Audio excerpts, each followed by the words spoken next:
Assalamualaikum warahmatullahi wabarakatuh, Bapak Ibu, rekan-rekan semuanya, kembali lagi bersama saya Ana Andriani. Kita akan melanjutkan pembahasan tentang bedah kisi-kisi PTS-PPG tahun 2022 ya. Sebagaimana kisi-kisi yang sudah beredar di mana-mana gitu ya, itu kan udah dapat kisi-kisi yang terbaru ya Bapak Ibu. Nah ini kita akan bahas, kita akan kupas yang sebenarnya Bapak Ibu itu sebenarnya bisa mengembangkan sendiri, kan sudah ada kisi-kisinya. Jadi nanti, oh kira-kira ini contoh soalnya seperti apa ya? Nah itu kan Bapak Ibu bisa mengembangkan sendiri gitu ya, silahkan nanti dicari contoh-contoh soalnya. Yang saya sajikan di sini adalah sebagian contoh soal saja gitu loh. Nah, yang kita tahu bahwa variasi soal itu kan sangat banyak sekali begitu Bapak Ibu ya. Oke, sekarang kita langsung saja. Di bagian keempat ini yang akan kita bahas adalah kombinatorika dan statistika begitu ya. Oke, yang pertama ini yang kita bahas adalah menggunakan kaidah kombinasi untuk menyelesaikan masalah. Nah, seperti ini contoh soalnya. Seret, gitu. Oke, ini mungkin saya perkecil sedikit, ya, gitu ya. Nah, seperti ini. Oke, ting, ting, ting. Nah, seorang pedagang mempunyai 6 ekor sapi, 6 ekor domba, dan 8 ekor kambing dengan kondisi yang sehat. Seorang peternak ingin membeli gitu, akan membeli hewan ternak untuk dipelihara. Karena keuangan yang terbatas, dia hanya akan membeli 3 ekor sapi dan 4 ekor domba. Banyaknya cara yang dapat dilakukan untuk memilih hewan ternak yang akan dia beli itu bagaimana? Ada berapa? Itu. Bagaimana pensil saya? Oh ya ini. Eh, yuk. Jadi ini kasus apa dulu? Kombinasi atau permutasi gitu kan kalau dapat soal ya, karena kita sedang bahas tentang kombinasi pasti kombinasi. Tapi kalau kita sudah masuk ke soal, bagaimana cara kita membedakan mana kombinasi, mana permutasi? Oke. Mungkin ada Bapak Ibu yang masih bingung. Di sini saya tuliskan ya caranya, mungkin bisa dicatat di buku begitu ya. Jadi kalau kombinasi, saya tulis pakai K ya. Kombinasi. Kalau kombinasi, nah itu kita bedakan dengan permutasi. Permutasi. Kalau kombinasi itu urutan tidak diperhatikan. Urutan tidak diperhatikan. Tidak diperhatikan. Diperhatikan. Tuh. Kalau permutasi itu urutan diperhatikan gitu. Urutan diperhatikan. Diperhatikan. Nah, contohnya apa? Kalau kombinasi, misalkan mau beli ternak kayak ini tadi, mau beli sapi kan ya enggak. Misalkan mau beli 3 ekor sapi. Sapi A, B, C, sapi B, C, A, sapi B, A, C kan dianggapnya sama gitu ya. Nah, maka itu termasuknya adalah kombinasi karena urutan tidak diperhatikan gitu. Jadi kayak misalkan memilih delegasi gitu, delegasi kelas misalkan ya. Si Ana dan Ani dengan si Ani dan si Ana itu kan dianggapnya sama, maka dia adalah kasus kombinasi gitu. Kalau permutasi urutan diperhatikan, contohnya apa? Misalkan memilih misalkan ketua. Jadi di apa detailkan gitu loh keterangannya itu. Ketua, misalkan sekretaris, bendahara. Nah, itu kan eh, artinya beda kalau disebutnya berbeda. Misalkan gini, Ana ketua, Ani sekretaris dengan Ani yang ketua dan Ana yang sekretaris itu kan berbeda. Maka kasus ini masuknya ke permutasi. Kalau saya menandainya itu mudahnya begini Bapak Ibu.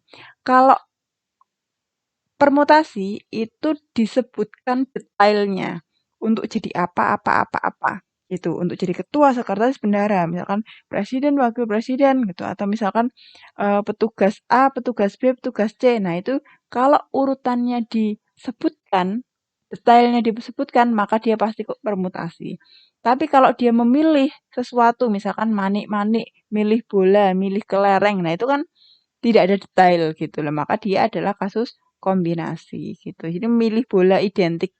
Bola identik itu juga termasuknya kombinasi ya, karena identik bolanya. Jadi 5 bola putih ya itu sama saja kelima-limanya, maka dia termasuk kombinasi juga. Yuk kita kembali ke soal kita. Berarti ini dia akan milih 3 ekor sapi dan 4 ekor domba. Saya beri tanda di sini ya. Bentar, oke. Oke, ini.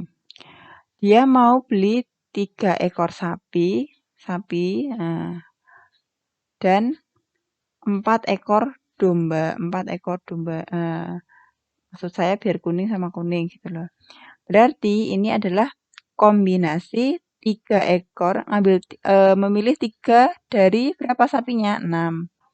Nah, di sini dan ya Bapak Ibu ya. Di sini kan pakainya dan.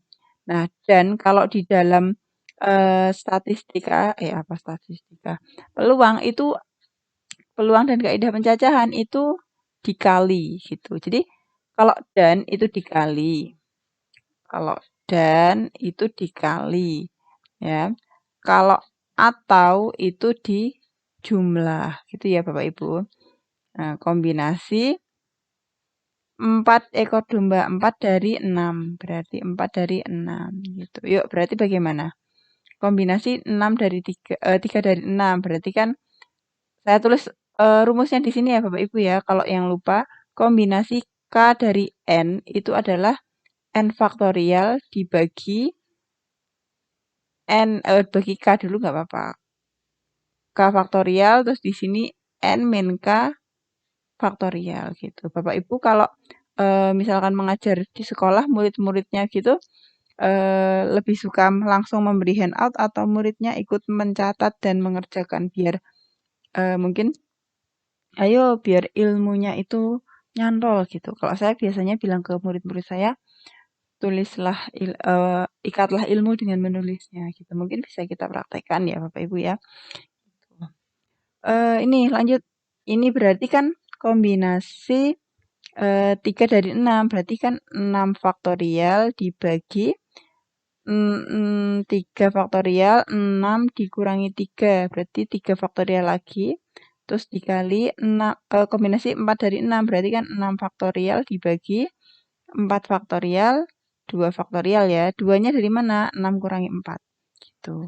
Kemudian ini kita lanjutkan 6 faktorial. Berarti kan 6, 5, 4, 3, 2, 1-nya saya tulis 3 faktorial begitu. Terus sebelahnya ini gabung sekalian ya. 6 faktorial berarti 6, 5, 4 faktorial gitu.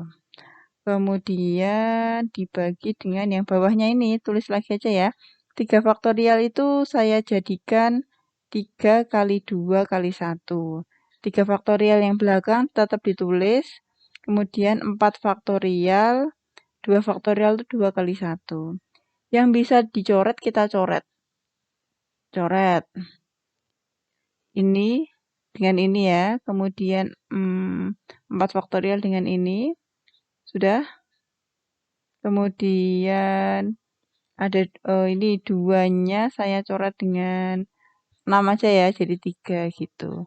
Nah sehingga ini jadinya kan sisanya 5 kali 4 kali 3 kali 5. 20, ini 15. Berarti berapa ini? 20 kali 15, 300 gitu Bapak Ibu ya. Oke, silahkan nanti saya dikoreksi hitungannya, mungkin saya salah karena saya juga sangat sering melakukan kesalahan apalagi perhitungan gitu. Itu Bapak Ibu ya. Nah, oke, ini adalah yang indikator pertama. Nah, sekarang lanjut. Indikator yang selanjutnya menggunakan kaidah permutasi untuk menyelesaikan masalah. Oke. Di sini saya ambil contoh yang ini. Nah, ini adalah permutasi nih gitu. Nah, yuk geser sebentar di sini. Kita perkecil. Yes.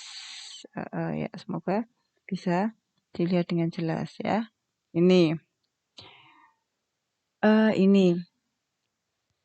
Sepasang keluarga muda ingin merayakan ulang tahun putrinya yang berusia 3 tahun. Mereka mengundang 5 orang teman kantor untuk makan bersama di suatu rumah makan. Sepasang keluarga muda itu selalu duduk dengan posisi anaknya duduk di antara mereka berdua. Oke. Mereka duduk mengelilingi meja gitu. Oke. Ada kata-kata duduk mengelilingi meja. Berarti ini adalah kata kunci dari apa? Permutasi siklik. Permutasi siklik. Tuh. Nah, permutasi siklik. Yang rumusnya adalah n-1 faktorial. Permutasi siklik itu mengelilingi meja bundar seperti itu ya, Bapak Ibu. Nah, ini kan sepasang keluarga muda dan 5 orang temannya gitu kan. Berarti kan gini. Ini keluarganya yang terdiri dari ayah, ibu, anak gitu. Kemudian ada 5 orang lainnya. 1, 2, 3, 4, 5 gitu kan. Nah, berarti kan nah, masalahnya di sini lihat sepasang keluarga muda itu selalu duduk dengan posisi anaknya duduk di antara mereka berdua gitu. Oh, anaknya oke, ini bukan ayah ibu anak gitu ya, tapi ayah, anak, ibu gitu. Ayah, kemudian anak, kemudian ibu gitu ya, Bapak Ibu ya. Nah, di sini. Nah, di sini adalah ayah, anak, ibu. Nah, berarti ini adalah kasus permutasi siklik dengan N-nya berapa? Karena ini anak, ayah, ibu ini selalu mereka bersama-sama, mereka pertama kita anggap mereka itu jadi satu orang gitu loh, satu kesatuan. Maka N-nya adalah di sini 6. Oke, Bapak Ibu, mohon maaf ini tadi videonya saya pause sebentar karena ada anak saya nangis. Yuk kita lanjutkan ya. Jadi ini tadi kan berarti N-nya 6, 1, 2, 3, 4, 5, 6 ya. N-nya 6 berarti eh, banyaknya susunan adalah N-1 faktorial gitu kan. Kan rumusnya ini nih, permutasi siklik ya. Berarti N-1 berarti 5 faktorial dikali, nah ini yang penting. Ini kan anaknya di tengah, ayah dan ibunya kan bisa tukar tempat nih. Berarti dikali 2, ayah dan ibunya bisa bertukar tempat. Bisa jadi ayah di kiri, ibunya di kanan. Atau bisa ayah yang di kanan, ibunya yang di kiri. Makanya dikali 2 gitu. Alasannya itu ya Bapak Ibu. Berarti 35 kali 4 kali 3 kali 2 kali 1 terus dikali 2 lagi gitu. Berapa ini? 20 kali 6, 120 kali 2. Iya berapa sih? Saya takut salah hitung. 4 ini kali ini kan 20 nih. 20 kali 6. Terus kali 2. Berarti 240. Oke. Kalau saya salah ngitung, tolong ya Bapak Ibu di apa namanya? Dikoreksi gitu. Nah, lanjut. Ini kan ini tadi adalah yang kaidah permutasi. Nah, selanjutnya adalah ini. Saya besarkan ya Bapak Ibu ya. Nah, ini oke. Nah, ini tadi kan kaidah permutasi ya. Nah, kaidah permutasi. Nah, sekarang selanjutnya adalah menggunakan ukuran pemusatan data untuk menyelesaikan masalah.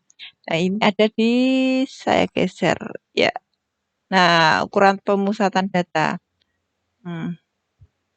Oke, di mana dia? Oh, ini dia. Nah, ukuran pemusatan data. Ukuran pemusatan data itu Bapak Ibu, ini kan saya seperti yang saya sampaikan tadi, ada hanya ini maksudnya hanya contoh-contoh soal gitu kan yang saya berikan ini ya. Jadi, Bapak Ibu bisa mengembangkan sendiri, contoh soalnya bisa dicari-cari sendiri begitu di luar sana, masih banyak sekali di buku-buku soal kayak gitu, banyak gitu ya. Tetapi ini hanya contohnya saja yang saya sampaikan gitu ya. Nah, eee, nanti kalau di sini Bapak Ibu saya sampaikan dulu di kisi-kisi ini kan, nah ada yang menarik. Ini kan yang satu adalah menggunakan ukuran pemusatan data, yang satunya penyebaran data. Nah, Apa bedanya pemusatan dengan penyebaran data? Jadi materinya beda gitu. Jadi yang dimaksud dengan ukuran pemusatan data itu apa? Pemusatan data. Yang termasuk pemusatan data itu apa saja? Ini Bapak bisa cari ya. Ada rerata, kemudian ada kuartil, nah, terus kemudian ada modus, ada min, median, modus. Nah, kayak gitu. Ada rata, kuartil, modus. Nah, seperti itu. Kemudian ada min juga, min median ya, kuartil. Median itu kan sama dengan kuartil 2. Terus kemudian ada yang namanya tadi penyebaran data ya, penyebaran data.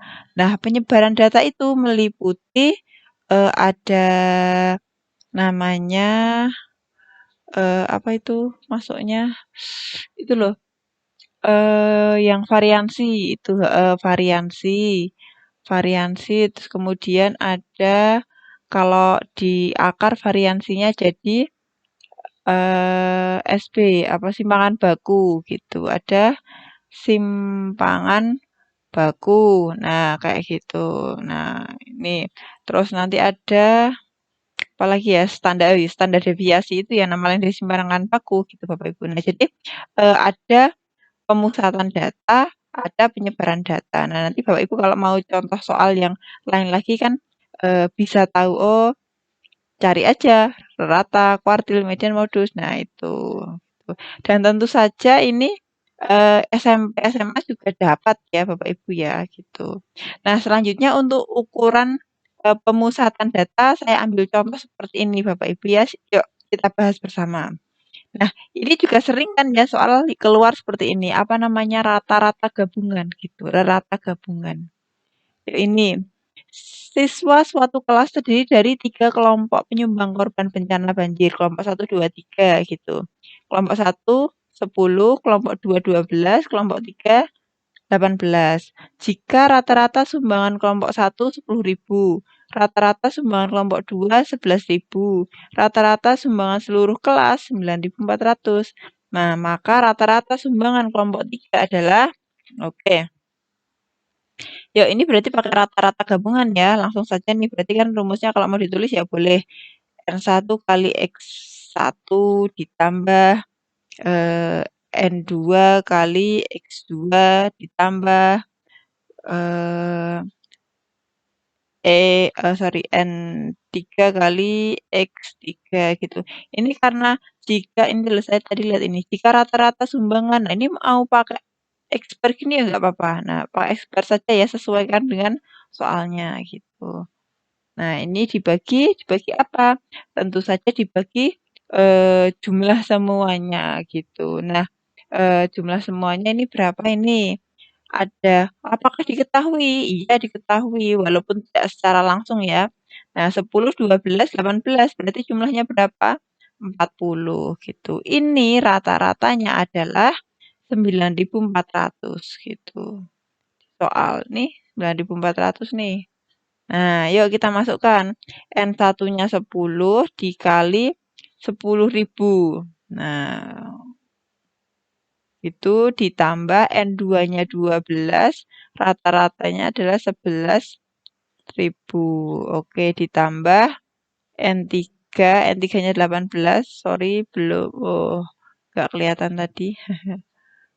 N3-nya berapa nih tadi? 18 ya. 18 kali X3. Itu apa nih? Berarti X3-nya, oh belum tahu nih, belum tahu. Berarti tulis saja X3 begini. Gini. Oh iya Bapak Ibu, mohon maaf ya, ini tadi ada suara berisik masuk ke mikrofon nggak ya? Saya lupa nyalain kipas angin. Soalnya tadi anak saya tidur kepanasan. Jadi saya nyalain kipas anginnya lupa nggak saya matikan.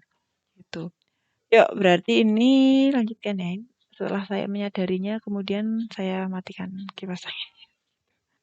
Berarti ini 4 kali 94 berarti 6. Ini berarti 36, 37 ya. 37, 4, nolnya 3. Aduh, nggak mau mati. Tuing. Nah, sini ya. 1, 2, 3. Begini ya Bapak Ibu. Nah, gini. Oke, udah nggak ada pembagiannya lagi ya berarti ya. Nah, gini kan. Gini. Ini sama dengan ini. Nah, kemudian kan kita bisa nyari 18X ya. Ini berarti kan 100.000. 100.000 ditambah ini 132 ya. 132 nolnya 3 ditambah 18 X bar 3 kasih 3 sama dengan 374.000. Kita dapat 18 X 3 bar itu adalah berarti ini pindah ruas semuanya. Jadinya ini 144. Nah, berarti kemudian X3 bar ya berapa? Ya 144 dibagi dengan 18. Dapatnya 8.000. Gitu. Ya. 8.000 nih dapatnya yang mana? Yang ini. Gitu ya. Nah, dapatnya yang ini gitu. Oke, selanjutnya ini ada soal lagi tentang ukuran pemusatan data juga. Yo, kalau ada soal seperti ini, Bapak Ibu, bagaimana cara menyelesaikannya? Saya kecilkan dulu sedikit. Yups. Ini kemarin juga saya keluarkan di kuis ya, di kuis di grup Telegram gitu. Bapak Ibu yang mau join grup Telegram, boleh silahkan di deskripsi video ini nanti insya Allah saya sertakan gitu. Jadi langsung aja klik gratis, gak usah bayar gitu. Oh iya, kalau ada penipuan atas nama saya minta-minta data, nomor HP kayak gitu jangan dilayani ya. Itu bukan saya. Saya nggak pernah minta data seperti itu. Buat apa kalau saya, gitu kan? Berarti itu penipuan, blokir aja. Lanjut nih ya, ini keluar di kuis PPG yang di grup saya kemarin yang saya buat soalnya gitu. Data berat badan N siswa dalam satu kelas diketahui memiliki jangkauan 30. Oke, jangkauan itu adalah X max dikurangi X min gitu ya. Jika masing-masing nilai data ditambah 5, masing-masing nilai data tambah 5, maka jangkauan untuk data yang baru adalah, oke, masing-masing tambah 5, berarti kan yang X1 tambah 5, X2 tambah 5, X3 tambah 5, sampai X max-nya tambah 5. Berarti kan X max yang baru ya ini ya, yang baru. Yang baru adalah X max. Misalkan gini, ini yang lama nih ya. Yang lama itu X max dikurangi X min itu adalah misalkan P gitu ya. Jangkauannya kita kasih nama P gitu. Di soal nggak ada, kita kasih nama sendiri. Maka yang baru itu adalah X max plus 5. Kenapa plus 5? Ini masing-masing ditambah 5. Dikurangi dengan X min ditambah 5 gitu. Berarti ini jadinya apa? X max plus 5 min X min. Oh, sorry, min sama plus jadi min gitu. Berarti ini min 5 gitu. Kan habis nih ya. Nah, tinggallah X max dikurangi X min. X max kurangi X min tadi kan juga P kan. Nah, ternyata apa?